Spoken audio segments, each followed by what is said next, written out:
नमस्कार दोस्तों, स्वागत है आप सभी का एक और एक्साइटिंग वीडियो में। दोस्तों मोटोरोला ने लॉन्च कर दिए हैं मोटो G9 स्मार्टफोन। अब इस स्मार्टफोन की सेल 31 अगस्त से मिलना स्टार्ट हो जाएगी। तो आज इसी स्मार्टफोन के बारे में बात करने वाले हैं। क्या ये स्मार्टफोन सही रहेगा आप लोगों के लिए, क्योंकि स्मार्टफोन की प्राइस काफ़ी कम है, सिर्फ 11,500 रुपये का आपको मिलेगा। तो काफ़ी बजट स्मार्टफोन है। तो इस स्मार्टफोन के बारे में पूरी बात कर लेते हैं। देखो, स्मार्टफोन में आपको लेटेस्ट प्रोसेसर देखने को मिल जाता है क्वालकॉम की 600 सीरीज का, यानी कि स्नैपड्रैगन 662। इस प्रोसेसर के बारे में डिटेल में आप लोगों को थोड़ी देर में समझाऊंगा। पहले देख लेते हैं डिवाइस में और क्या क्या चीजें लगी हुई हैं। इस फोन में आपको 3 कैमरास देखने को मिल जाते हैं। जो मेन सेंसर है वो 48 मेगापिक्सल का है। तो भाई आजकल मेगापिक्सल का गेम खेला जा रहा है, आप लोगों को पता ही है। और जो कैमरा हाउसिंग है ना, वो Redmi Note 9 Pro जैसी है, मतलब स्क्वायर कैमरा आपको देखने को मिल जाता है, बिल्कुल बीचों बीच।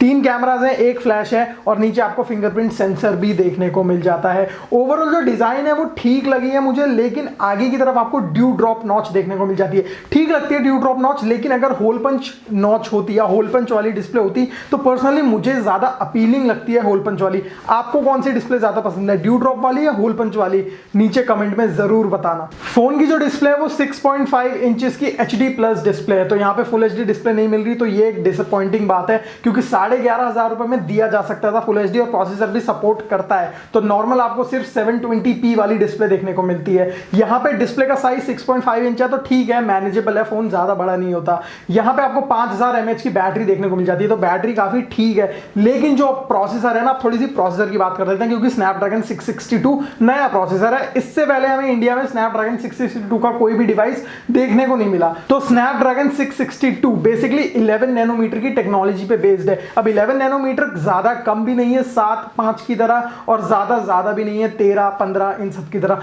तो 11 नैनोमीटर की टेक्नोलॉजी में आप लोगों को जो बैटरी परफॉर्मेंस है वो एवरेज ही देखने को मिलेगी, कुछ आउट ऑफ द बॉक्स देखने को नहीं मिलने वाली। साथ ही साथ ये जो प्रोसेसर है 5G को सपोर्ट नहीं करता। तो जो लोग सोच रहे हैं कि मैं फोन ले लूं 5G के लिए, तो ये 5G फोन नहीं है। बट उससे आप लोगों को फर्क भी नहीं पड़ना चाहिए, क्योंकि 5G अभी 2-3 साल दूर है इंडिया से।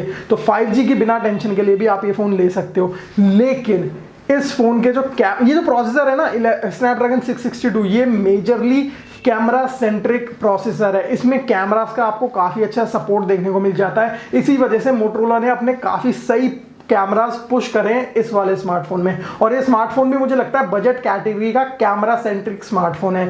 लेकिन गलती पता है क्या है? गलती एक तो HD प्लस डिस्प्ले है। इस प्रोसेसर जो है स्नैपड्रैगन 662, ये फुल HD डिस्प्ले सपोर्ट करता है, 60 हर्ट्ज तक की डिस्प्ले सपोर्ट करता है। तो फुल HD डिस्प्ले देनी चाहिए थी, पर वो नहीं दी गई है यहाँ पे।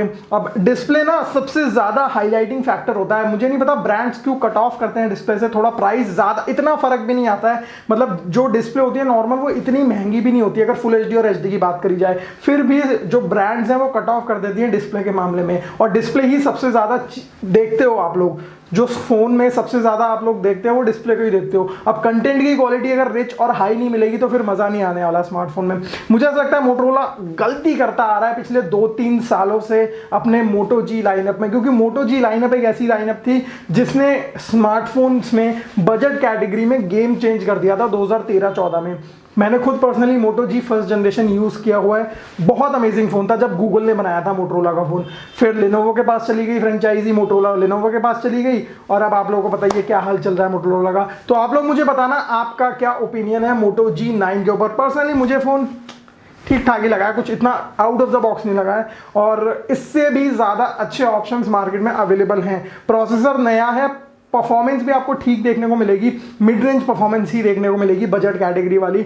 लेकिन कैमरा परफॉर्मेंस अच्छी मिल सकती है, वो जब फोन हाथ में आएगा तभी टेस्ट करके बता पाएंगे। लेकिन प्रोसेसर में जो कैमरा परफॉर्मेंस है और जो कैमरा ऑप्टिमाइजेशन है, जो AI का सपोर्ट आपको देखने को मिलता है इस प्रोसेसर में, वो कैमरा को और बेहतर बना देता है, इमेज प्रोसेसिंग को और बेहतर बना देता है। तो एक कैमरा फोन ढूंढ रहे हो, एक कैमरा फोन लेना चाहते हो 12-13 रुपए से कम प्राइस में, तो मोटो G9 को जरूर ट्राई कर सकते हो जब 31 तारीख को इसकी फर्स्ट सेल होगी। दोस्तों आई होप आप सभी को वीडियो पसंद आया होगा। वीडियो पसंद आया तो वीडियो को करना लाइक। मेरा नाम है प्रिंस, मिलता हूं सभी से नेक्स्ट वीडियो में। तब तक आप लोग अपना ध्यान रखिए। टेक केयर, जय हिंद, वंदे मातरम, बाय बाय।